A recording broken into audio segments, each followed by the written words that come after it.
ser ud af dit vindue. Det er ikke noget specielt vindue, bare et vindue. 2 mennesker mødes nede på gaden. En mand og en kvinde. En kvinde og en mand. En mand og en mand. En kvinde og en kvinde. Det er ligegyldigt. Det er irrelevant for historien. Det er ikke det, du skal se. Men lad os bare sige, at det er en mand og en kvinde. De mødes, og de taler. De snakker ikke, de taler. Du ved ikke, hvad de taler om, eller hvem de taler om. Det er irrelevant for historien.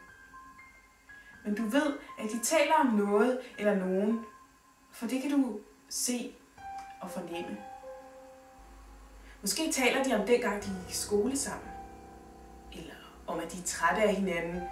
Eller om, hvor pudsigt det er, at de bliver ved med at mødes på gaden, selvom de slet ikke kender hinanden. Om lidt vil kvinden gå ud på gaden, ud af dit synsfelt fra vinduet. Du hører en høj lyd af en bil, der bremser. Og en dum lyd. Og folk begynder at løbe hen imod lyden. Du kan ikke se, hvad der sker, men du kan fornemme det. Manden ser forskrækket ud. Forskrækket, men ikke overrasket. Er det overhovedet muligt at være forskrækket, men ikke overrasket? Du hører lyden af sirener.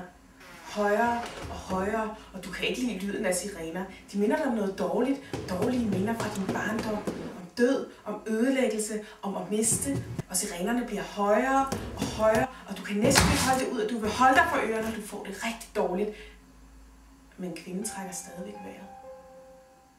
Der går 5 minutter og 20 sekunder, så stopper kvindens vejrtrækning. Der går 11 minutter og 40 sekunder, så giver ambulancelægen op. Der er 17 minutter til hospitalet. Så hvad er i virkeligheden relevant?